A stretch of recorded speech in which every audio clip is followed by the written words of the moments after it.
بسم اللہ الرحمن الرحیم۔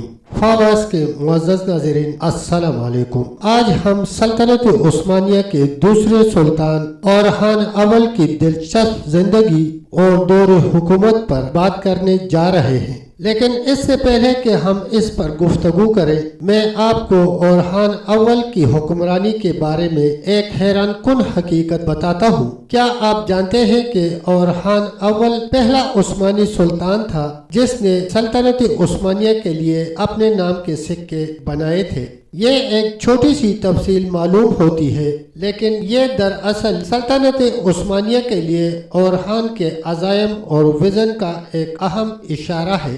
اس ویڈیو میں ہم اورحان اول کے شاندار زندگی، اس کی غیر متوقع فوجی فتوحات سے لے کر اس کی جدید طرز حکمرانی تک جس نے سلطنت عثمانیہ کے مستقبل کی کامیابی کی بنیاد رکھی تھی، تو چلو شروع کرتے ہیں۔ اورحان اول سلطنت عثمانیہ کا دوسرا سلطان اکثر اس کے مشہور جانشینوں کے زیر سایہ رہتا ہے، لیکن سلطنت کے ابتدائی ڈھانچے اور توسیع کی تشکیل میں اس کی اہمیت کو بڑھا چڑھا کر پیش نہیں کیا جا سکتا۔ اس نے عثمانیوں کے مستقبل کی کامیابی کی بنیاد ڈالنے میں ایک اہم کردار ادا کیا، اور اس کے دور حکومت نے سلطنت کی تاریخ میں ایک اہم موڑ دیا تھا۔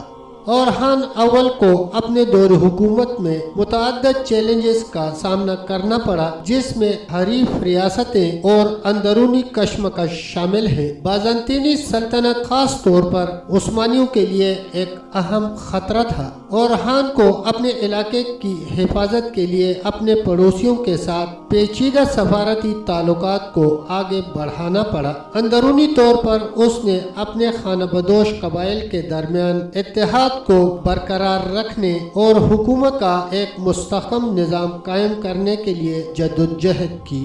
ان رکاوٹوں نے اورحان کے قائدانہ صلاحیتوں کا امتحان لیا اور اسے تخلیقی طور پر سوچنے پر مجبور کیا۔ اسے طاقت کو مضبوط کرنے اور ایک مستحکم انتظامیہ قائم کرنے کی ضرورت کے ساتھ اپنے علاقے کو وسعت دینے کی ضرورت کو متوازن کرنا تھا۔ اس نے ان چیلنجوں سے نمٹنے کا ایک طریقہ ایک مضبوط فوج کا قیام تھا، جس نے اسے اپنی سرحدوں کی حفاظت کرنے اور ان سے آگے کی طاقت کو پروجیکٹ کرنے کی اجازت دی۔ اورحان کی فوجی اصلاحات کے سماجی اور معاشی اثرات بھی نمایاں تھے۔ اس نے ٹیکسز کا ایک نیا نظام متعارف کرایا، جس نے اسے آمدنی بڑھانے اور انفراسٹرکچر کے منصوبوں میں سرمایہ کاری کرنے کی اجازت دی۔ اس کے نتیجے میں تجارت کو تحریک ملی اور عثمانیوں کو خطے میں ایک بڑی اقتصادی طاقت کے طور پر قائم کرنے میں مدد دی۔ اورحان اول کی کامیابیاں فوجی فتوحات اور اقتصادی ترقی سے آگے بڑھی ہیں۔ اس نے اہم انتظامی اصلاحات بھی متعارف کروائیں، جنہوں نے سلطنت کو مضبوط کیا اور اس کی مستقبل کی ترقی کی بنیاد رکھی۔ اس نے ایک مرکزی بیوروکریسی قائم کی، جس نے اسے اپنے علاقے پر زیادہ مؤثر طریقے سے حکومت کرنے کی اجازت دی، اور اس نے فارسی اور عربی کے استعمال کو سرکاری زبانوں کے طور پر فروغ دیا۔ اورحان کے دور حکومت کی سب سے اہم کامیابیوں میں سے ایک مضبوط فوج کا قیام تھا۔ اس نے اپنے علاقے کی حفاظت اور اپنی سرحدوں کو پھیلانے میں ایک طاقتور فوج کی اہمیت کو تسلیم کیا۔ اس مقصد کو حاصل کرنے کے لیے اس نے فوجی تنظیم کا ایک نیا نظام متعارف کرایا تھا، جس میں نظم و ضبط، تربیت اور وفاداری پر زور دیا گیا۔ اس نے اسے ایک انتہائی مؤثر جنگی قوت بنانے کی اجازت دی، جو زیادہ طاقتور مخالفین کے خلاف لڑائیاں جیتنے کے قابل تھی۔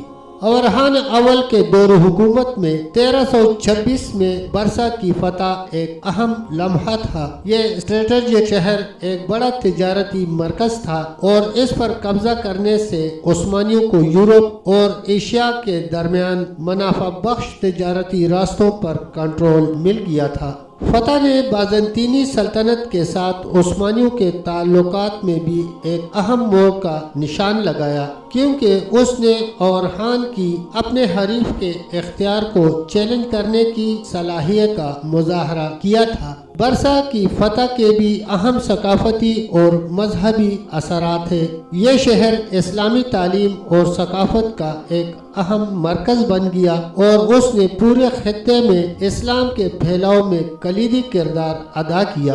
اورحان کے علماء اور فنکاروں کی سرپرستی نے عثمانیوں کو ایک بڑی ثقافتی طاقت کے طور پر قائم کرنے میں مدد کی اور اس نے سلطنت کے مستقبل کی ثقافتی کامیابیوں کی بنیاد رکھی۔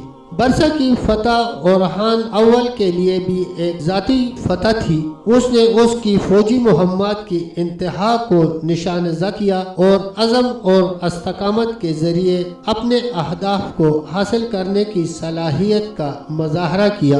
فتح نے اسے ایک نیا دارالحکومت قائم کرنے کا موقع بھی فراہم کیا، جس نے اسے اپنے خانہ بدوش ماضی سے دور رہنے اور ایک مستقل اور مستحکم نظام حکومت قائم کرنے کا موقع دیا۔ اورحان اول کی میراث نے سلطنت عثمانیہ پر دیرپا اثر ڈالا۔ اس کی پالیسیوں اور حکمت عملیوں نے بعد کے حکمرانوں کو متاثر کیا اور اس کی انتظامی اصلاحات نے سلطنت کے مستقبل کی ترقی کی بنیاد رکھی۔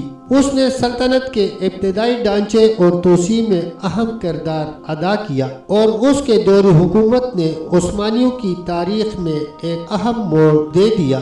تمام دوستوں کا ویڈیو دیکھنے کے لیے شکریہ۔